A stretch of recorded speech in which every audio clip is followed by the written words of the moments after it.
Hello everyone.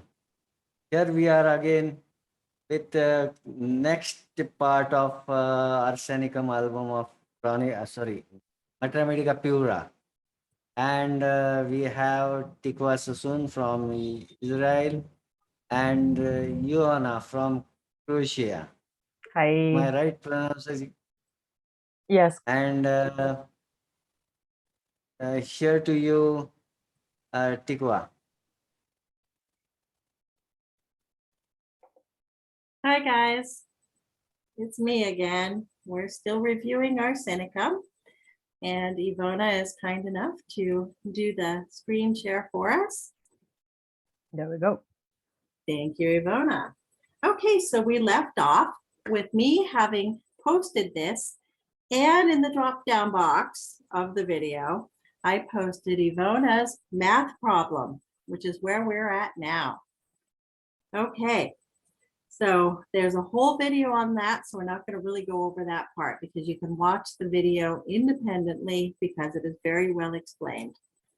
Okay, so the following observations are the result of doses of various strengths on persons of various sensitiveness. Okay, so that's something that's important, is that medicine affects different people in different ways. There's individualization of the medicine, itself, and then the individual reacts in an individualized manner as well to the medicine. So that's why we need a lot of different provers. We need different provers. We need males, we need females, we need young people, we need old people, we need people in between, we need people of various quote unquote constitutions, thin people, fat people, all different types of people, when they take a medicine, are going to display different symptoms. And then that way we get a good view of all the different symptoms that are curable by a substance. Okay, guys? Yep. Okay, so we have here the dose of the smallest part of a grain, and then we're doing a titration, and then we're going to start scraping and titerating and scraping, and then we're going to take a portion of that, and we are going to then put it in a vial or phial, as it says here, and we're going to dilute, dump, etc., until we reach approximately something like a 30C, as is shown in the video, which will again be in the drop-down box this time. Okay, guys? Okay, so this is what Hahnemann calls the decillionth. He calls it the X, decillionth, because it's like, 10 something. It's not a tenth. It isn't, the X potency that Herring brought to homeopathy. It is more like a 30C. Okay, so after this preparation, the mortar together with the pestle and the porcelain spatula, after being wiped with a dry cloth, should be rinsed 3 times with boiling water. Between each rinsing, rub dry with blotting paper. Then gradually heat it over a charcoal fire to a red heat, in order that these articles may be as good as new for further triturations of medicines. So that's how you clean your material, your, what's the word I'm thinking of? Mortar. Yeah, how you clean your... Mortar and pestle. Right, yes, how you clean your machine, kind of thing. Okay, I was trying to look for a word more like machine, but yes. So what you do is that you wipe it with a dry cloth, wash it, and boiling water, and then heating it over a charcoal fire to red heat. Okay, then it's useful again to make the next medicine. So this is a basic directions for this type of medicine, a substance that needs to be titurated for a long time, as opposed to, let's say, pulsatilla. Pulsatilla has different directions. Mm-hmm. there are different types of substances and they all require different types of preparation. Okay, so in order to prepare this highly potentized medicine for administration, about 10 grains of the smallest globules, made of starch and cane sugar, such as confectioners used for sprinkling, 300 to the grain, are to be placed in a small round porcelain capsule, and 6 to 8 drops of this spirituous liquid dropped on them and stirred with a wood chip in order that the globules may be equally moistened. Then all are to be turned out onto a piece of paper and spread out. When quite dry, kept in a corked vial with the name of the medicine on it. Okay, so you have your sack-lack. You've got your medicating potency. You want to put a few drops of the medicating potency on the sack-lack, dump it out, you stir it with a piece of wood, some kind of thing like a toothpick or whatnot, and something disposable. And then you want to take those moistened globules, put them on paper so that they dry. When they are dry, you like fold the paper up and then tilt them into a container, your receptacle, and then label it. Okay, so this is important because when people are making up medicines in their clinic, they tend to put the sack-lack in the vial and then drop medicating potency onto that sack-lack until it's quite wet. But Hahnemann says to do something slightly different, to put it into like a small cup. We could use like a paper cup or something like that nowadays that we have disposables, and then to put it on paper for it to dry. Sanjay, can you show us? Are you there? Yeah. Can you show us a container that you dispense medicine in and your sack-lack and a bottle of medicating potency? You want me to show bottles? Yeah, show us a vial that you would dispense medicine in. Show us some sack-lack of the appropriate size and medicating potency in a bottle.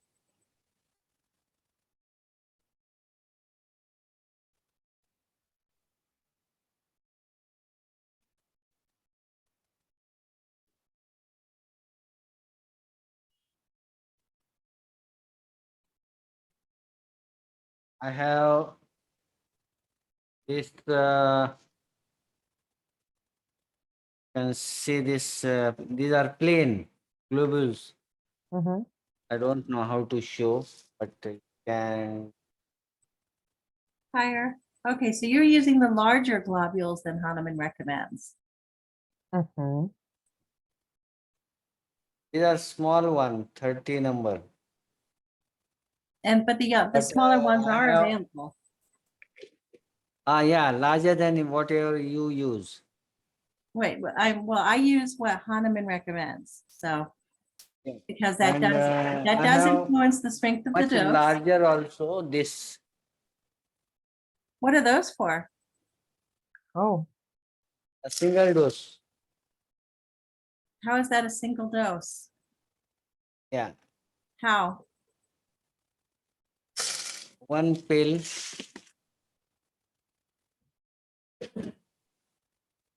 And here are some medicated into this bottle.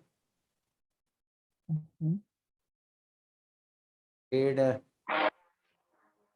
Oh, you gave somebody Nook's mustachio recently, huh?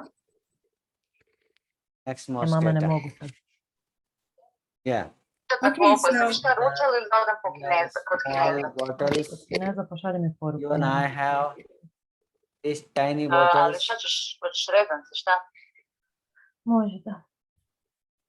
okay, so And how Explain how you put the sac-lac and how you put the medicating potency on the sac-lac, according to the directions given in the Materia Medica Pura.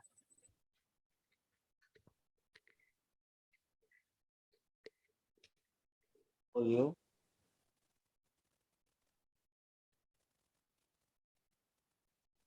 If I am using this small, then I can just Can you hold it a little use higher? Hold it a little higher so we can see. this much. This is tiny bottle. This much. Mm-hmm. Almost 10 to 15 globules. So in that, and for example, I can use this plain alcohol to show, but we have medicated dilution also. Mm. Just for demonstration, just use 1 or 2 drops Mm-hmm. and But where's your paper? this paper. Were you reading along with us? Huh? Were you reading along with us?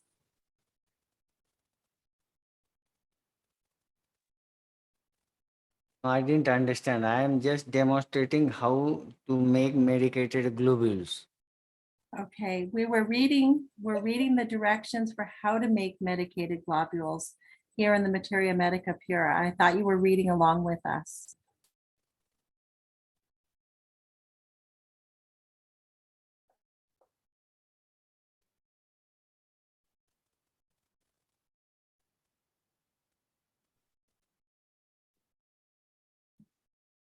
This is how I make medicated globules.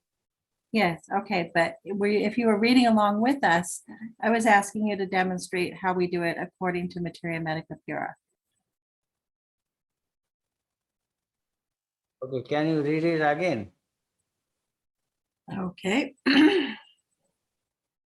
In order to prepare the highly potentized medicine for administration, about 10 grains of the smallest globules made of starch and cane sugar, such as confectioners use for sprinkling, 300 to the grain, are to be placed. So that's at least the poppy seed size, are to be placed in a small round porcelain capsule. Nowadays, we don't have porcelain capsules readily available, and we tend to use either glass or plastic. And then we can put, when we have 300 to the grain, 6 to 8 drops of the medicated liquid, which would be medicating potency. In nowadays terms, people buy medicating potency. So we put a few drops on it, and then we stir it with a wood chip or a toothpick or something like that. Toothpicks are very handy for this and easily available, cheap, disposable, eco-friendly, whatever you want to call it, right? And in order that the globules may be equally moistened, then they are to be turned out onto a piece of paper and spread out. And then when they are dry, then put them into the cork Okay. vial. Okay, I got it. Medicine. This is the medicated globules Hahnemann made in that proclaim capsule. Okay. And after this, he put this globule on the paper to dry. Did you have a paper there handy to show how we do that?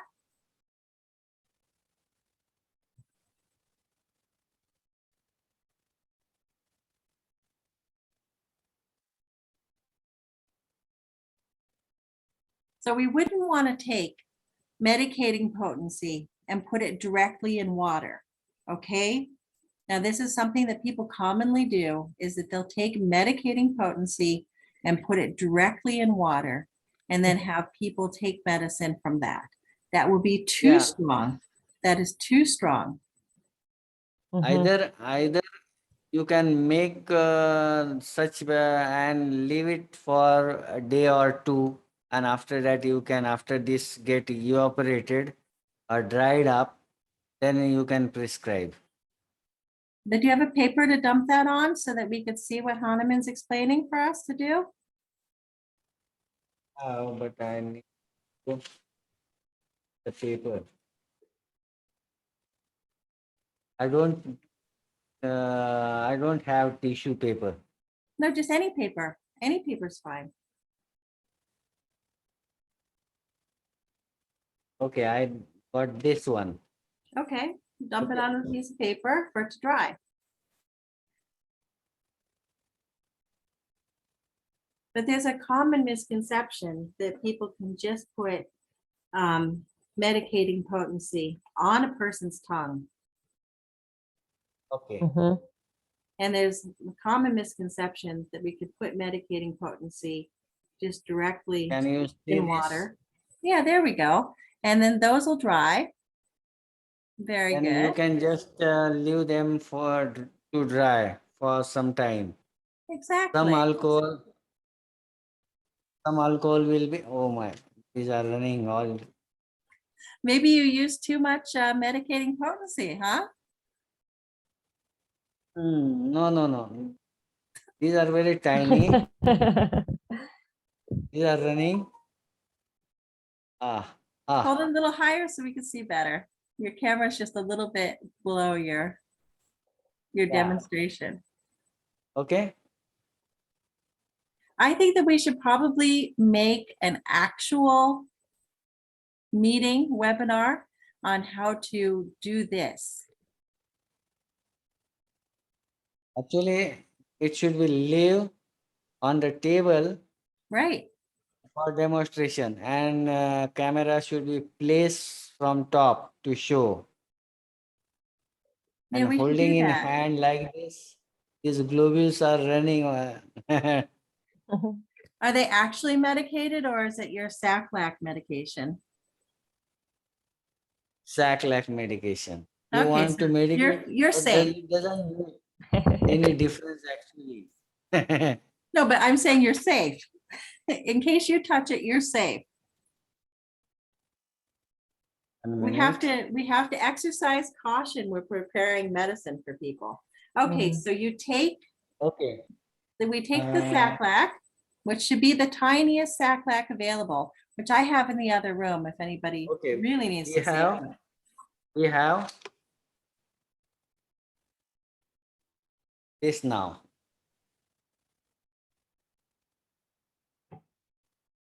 What is that? Okay. Arsenic. It needs to autofocus. Uh-huh. Mhm. That's his medicating potency. I rarely use medicating potency. Mhm. I usually just Okay. redilute Now you or, can put 2 drops. 2 drops. Just 2 drops. 1, 2. Okay.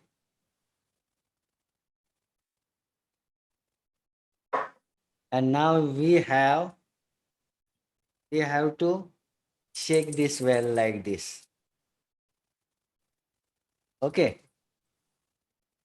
So all those globules inside will get moistened with the medicated potency.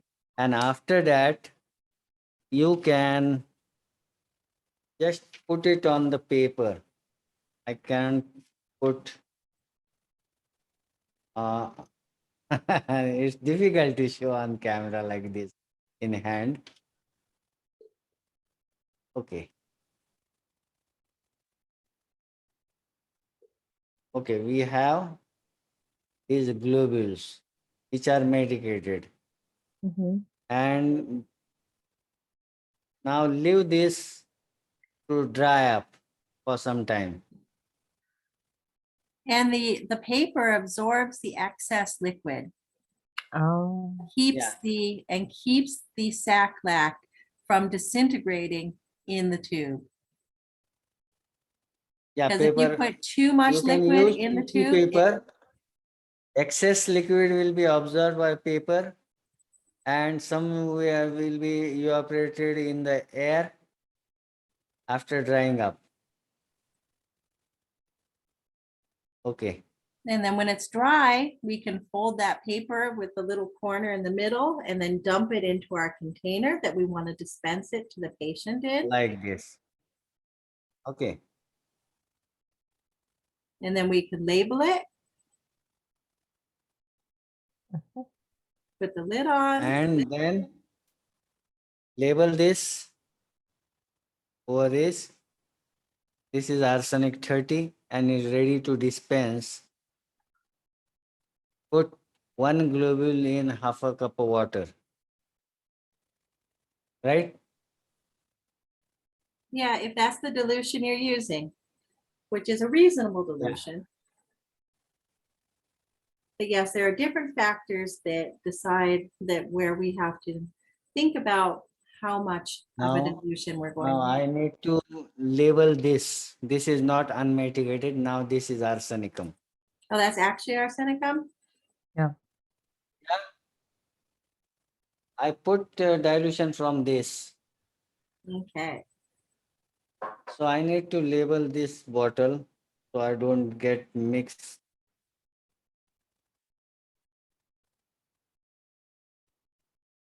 I write on the top. Mhm. And the next time you have somebody come into the clinic that needs arsenicum in a 30C, you are ready to go. Yeah.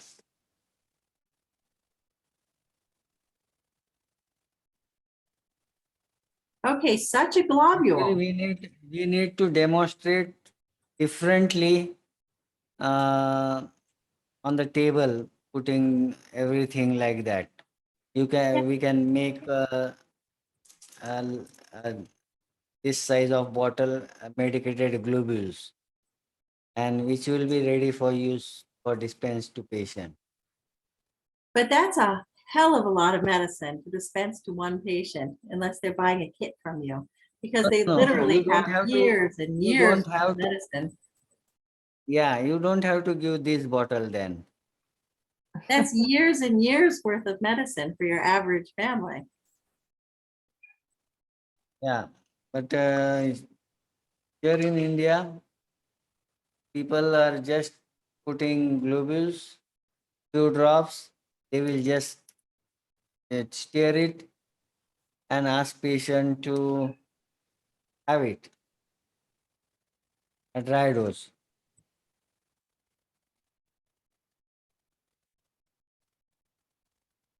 And then that Everywhere dry and unchanged dose is not recommended. not recommended. To put it lightly, right? Not recommended. Mm. Okay, Yeah. so such a globule. Okay, go ahead, Sanjay. Sorry. No, no, no. You can continue. Okay, such a globule, one of the poppy seed size globule is a sufficient dose for administration in every case of disease for which arsenic is appropriate. And you remember, we're going to take that and dilute it in water as well.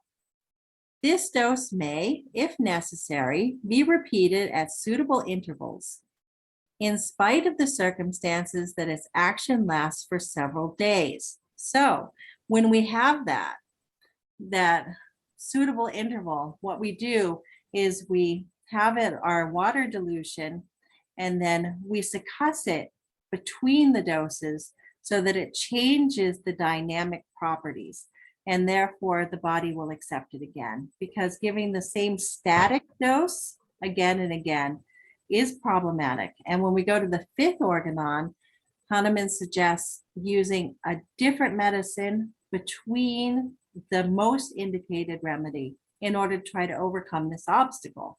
But then a little later on in the chronic diseases, he tells us that we can use, let's say, the 30C or the 200C, and we can succuss it between doses, and that will overcome the obstacle of redosing.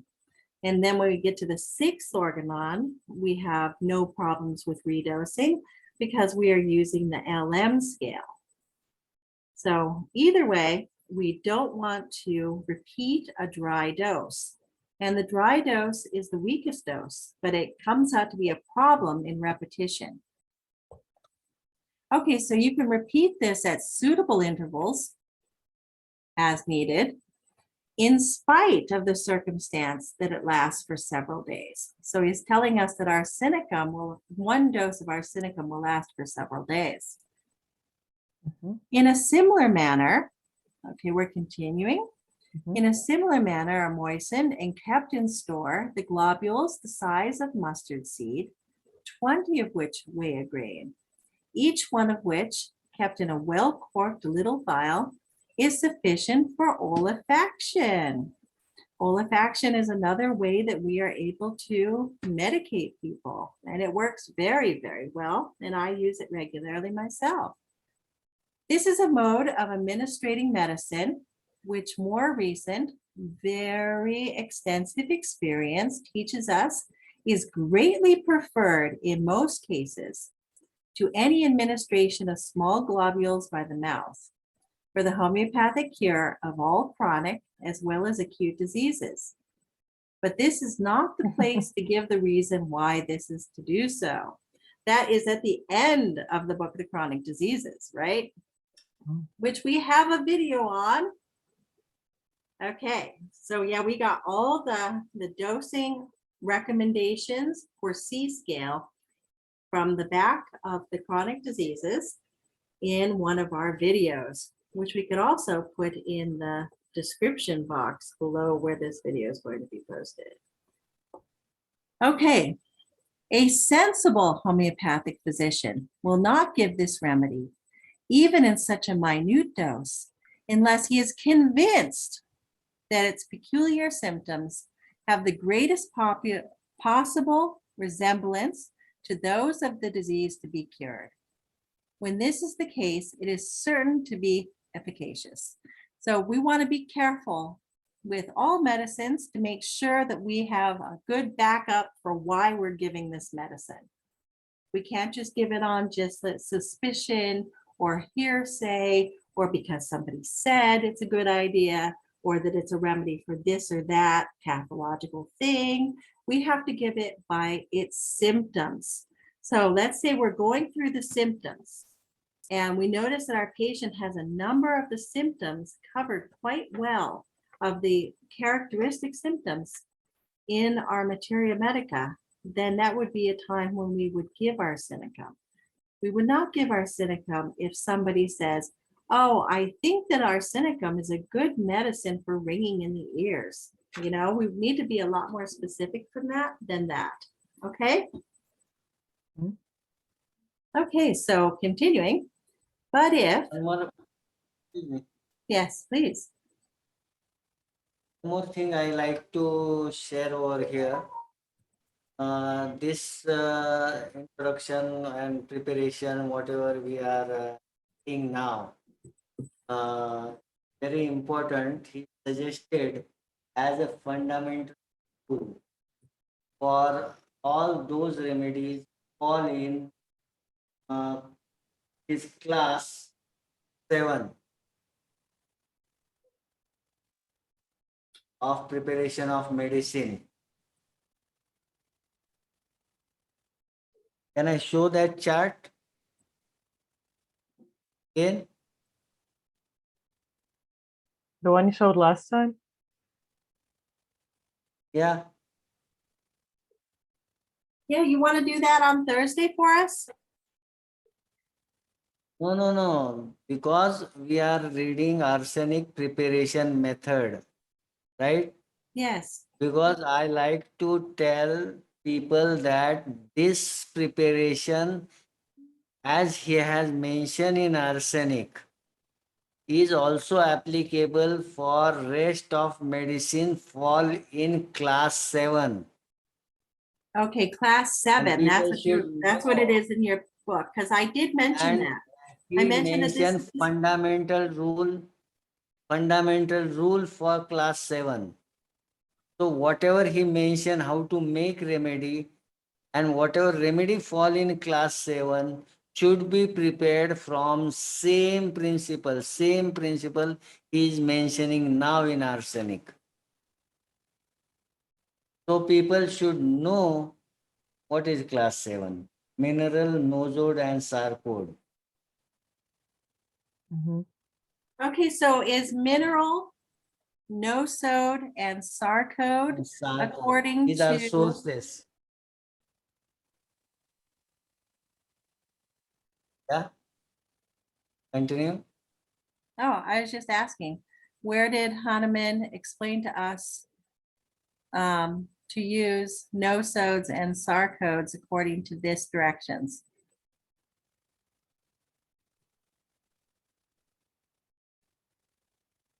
These are preparation. See, this is just compelling the old method of preparation of medicine.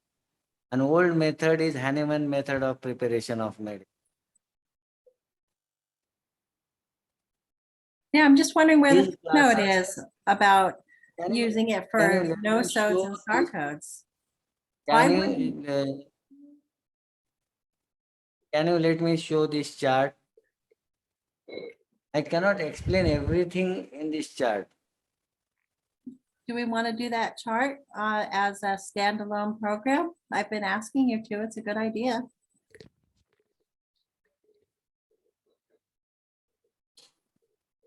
That's another thing I just wanted to tell. Okay, go ahead and tell. We know that minerals are made according to this procedure.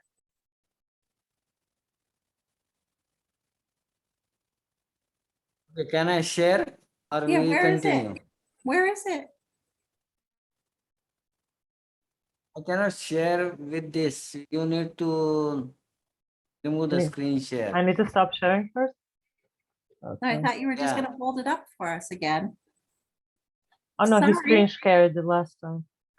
I thought he held it up last time. Maybe that was a few times ago. I don't know. I He held up something. Yeah, that. He held that up. Now he's got a picture of it. Okay. I will just live. See, this is Hahnemann method of preparation of drug. These are classes Hahnemann made, and he has classified all the sources: vegetable kingdom, then mineral from 5A, 5B, 6A, 6B. 7, he put minerals, nosodes and sarcos. But did Hahnemann tell us to use nosodes and sarcodes in titration with lactose? What I am intended to tell, whatever he has written in Arsenicum in class, it's applicable for preparation of other drugs which fall in class 7 also. That's all.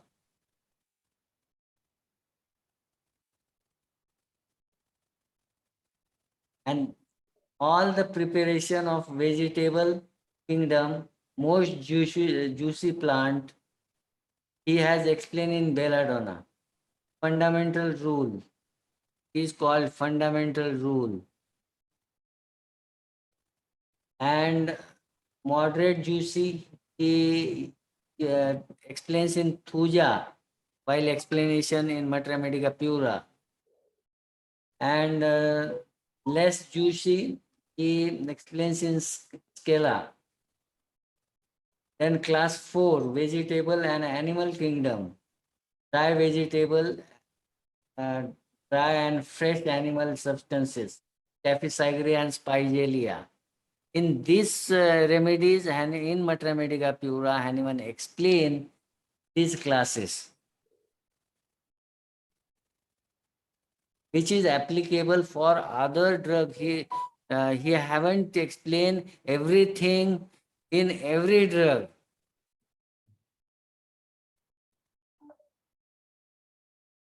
And these are the standard ratio of drug as to a vehicle, and which is the basic first potency, means to that continues with potentization further. Some of this we go Yes, through in the organon. huh? Some of this we've been going through recently in the organon. Yep.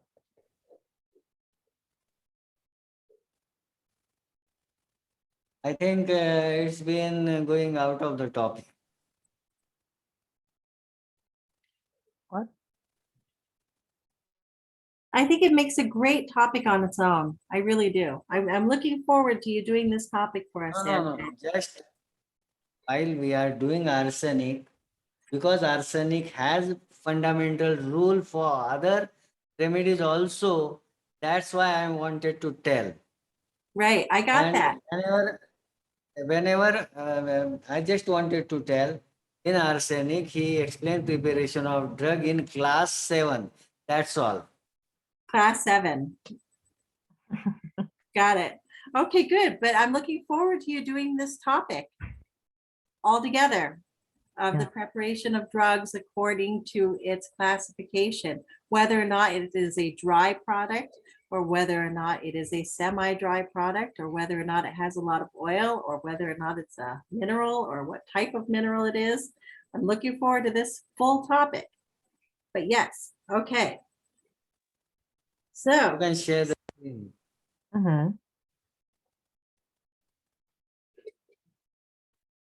okay. Okay, but if owing to human fallibility, the selection has not been quite appropriate, one, two, or several olfactions, if ipecac, pepper sulf, or nux vomica, according to the circumstances, will remove the bad effects. Now, this is a very important concept here. Hahnemann usually tells us which things will be the modifier of a bad selection. And we have a couple of choices. When we have made a bad selection, one of our options is to go directly to the better indicated medicine. And another option is to, let's say, use olfaction and remove, according to the circumstances, the bad effects.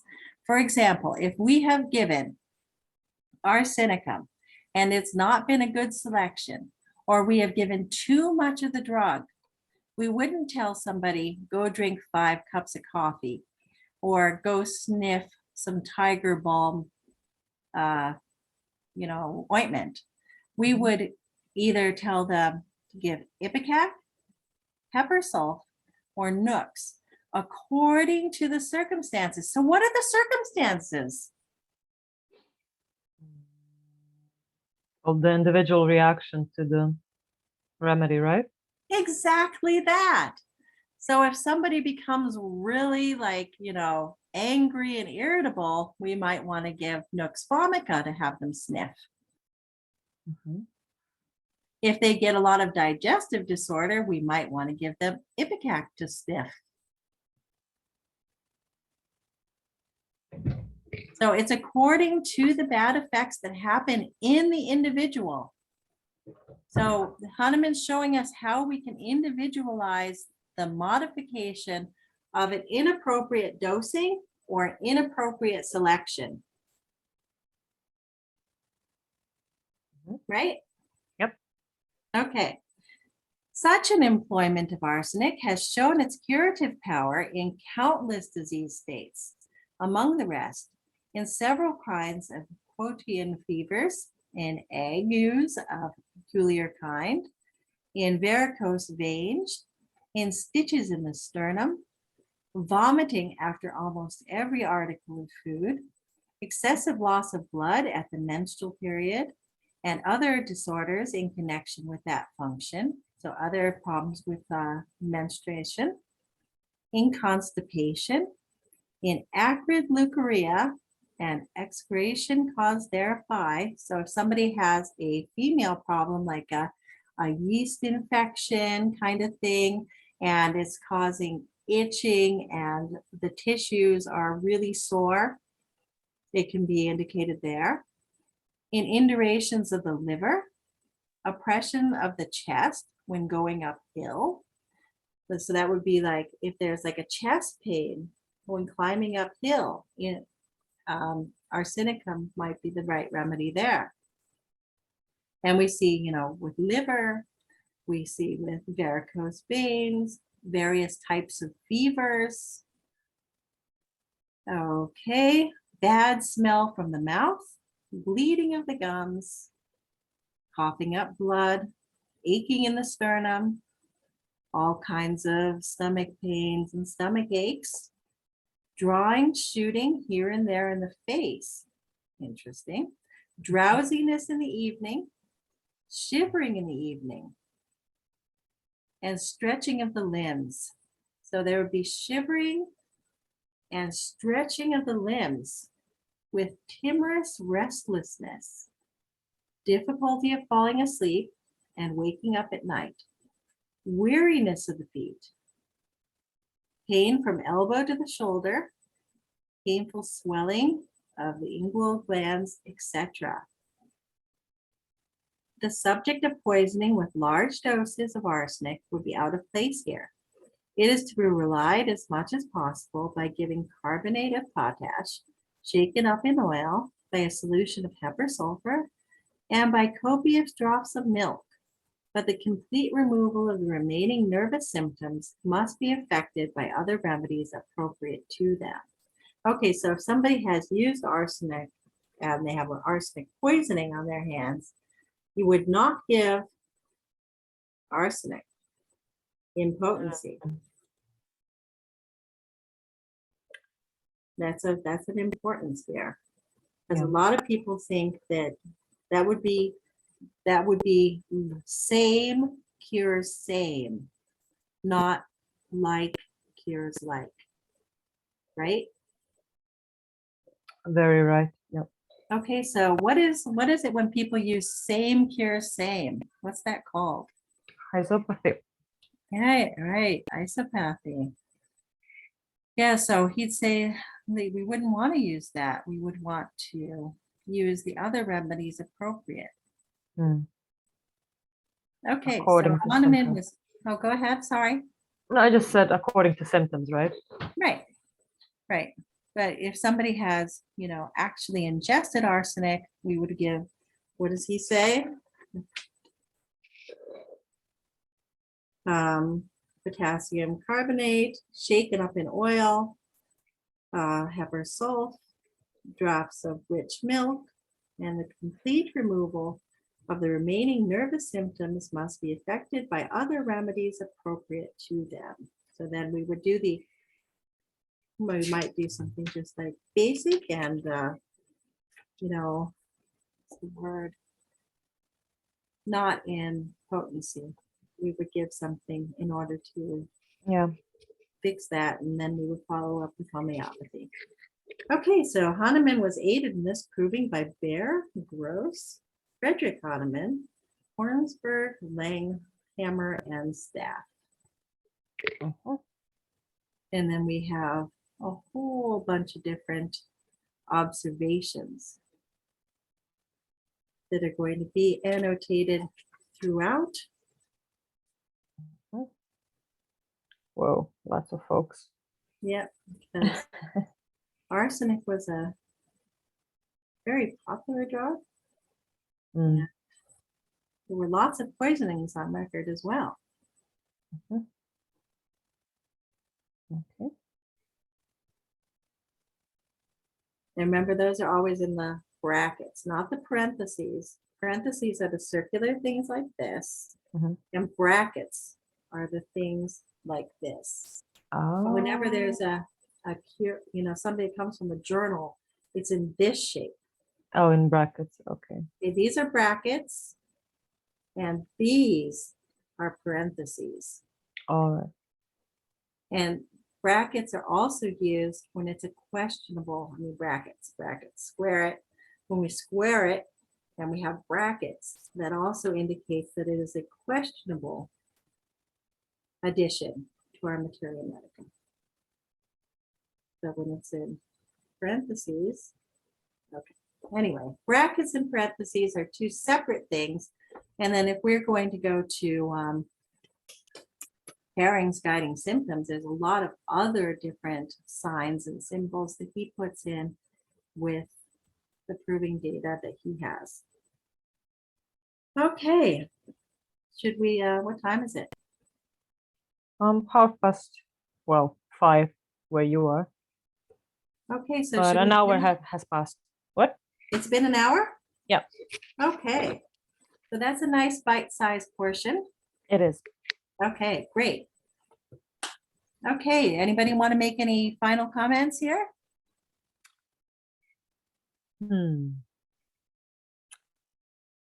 Well, nothing special. I think today we've covered basically how arsenic is made to administer as a remedy. Sanjay has demonstrated that quite nicely. And we basically commented afterwards about antidoting and ways of administering the Yes, antidotes and the right. circumstances, etc. According to the symptoms produced, which is a very Exactly. important concept, because so many people nowadays think, oh, well, it's been too much medicine, this isn't going right, let's have a bunch of coffee. But coffee doesn't work for everything. You can drink coffee under most treatment. Yes, I like that. I think it makes a lot more sense, you know, because then we can start to make an explanation out of it and maybe seeing a certain mechanism of action. If just coffee magically fixes everything, that's not really, you know, it's more magical kind of thinking, in my opinion. Yes, magical really thinking based. is a very good way to put it. Yeah, that Yeah. and the toothpaste. I mean, what's this about toothpaste, right? Yeah. I remember we had a instructor in college and she was quite big in Chinese medicine as well. So her explanation was that I think, well, one or the other. So the one brings like energy upwards and the one brings energy downwards, stuff like that. But it's like, I'm like, you know, we talked about this the other day, you know, the scientific Can approach. you So, close this screen share? yeah, of course. I stopped sharing the screen. Now you can speak. Sorry, Sanjay. No, now we can speak. Since we have finished the screen share and we were talking in the small screens. Ah, yes. Okay. Yep. So not every substance is going to be modified. And then, you know, you see that he doesn't use the word antidote, right? Yes, that's quite really interesting. hard to do. It's really hard to really totally remove a medicine's effect.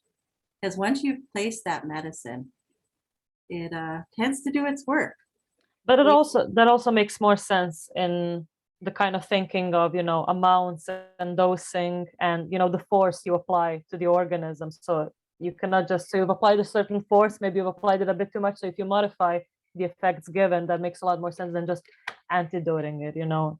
What are you exactly doing if you antidote it? This is, I think this is more sophisticated kind of language to modify.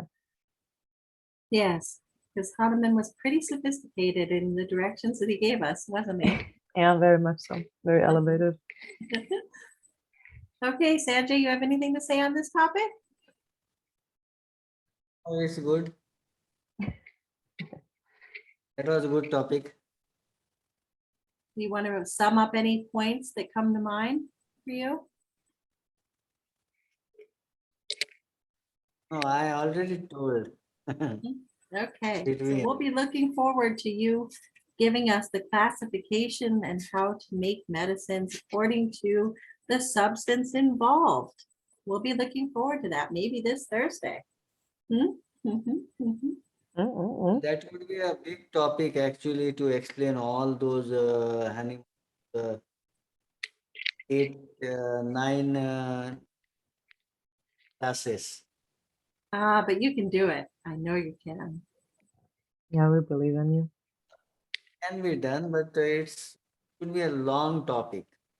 And that's okay. We have time for long topics.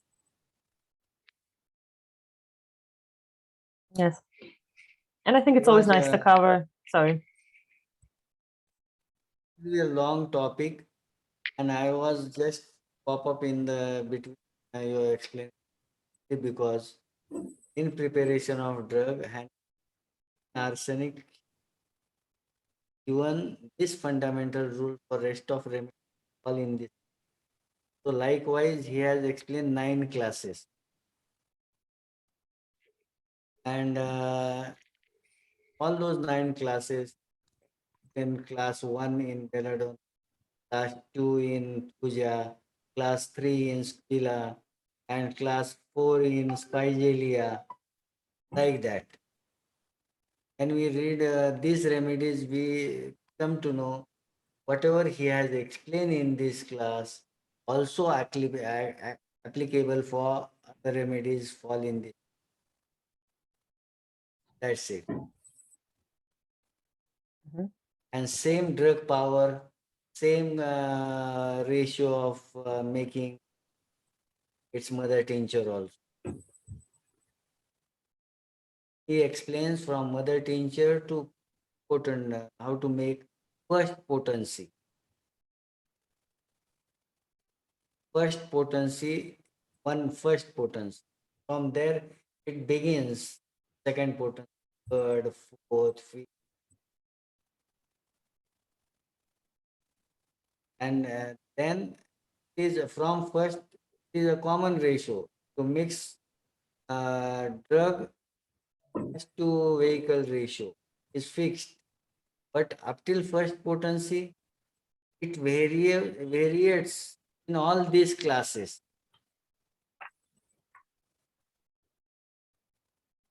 That needs to understand. It's not 1:99 common for all the remedy, making scientific potent. Yeah, but that's logical, I think. Because the more poisonous need to be more diluted, make usable for human. Yeah, for example, in the Materia Medica Pura here in Belladonna, it says take 2 drops of the juice, mixed with equal parts of alcohol, Mm. with Yeah, and in then belladonna, he use 1:1.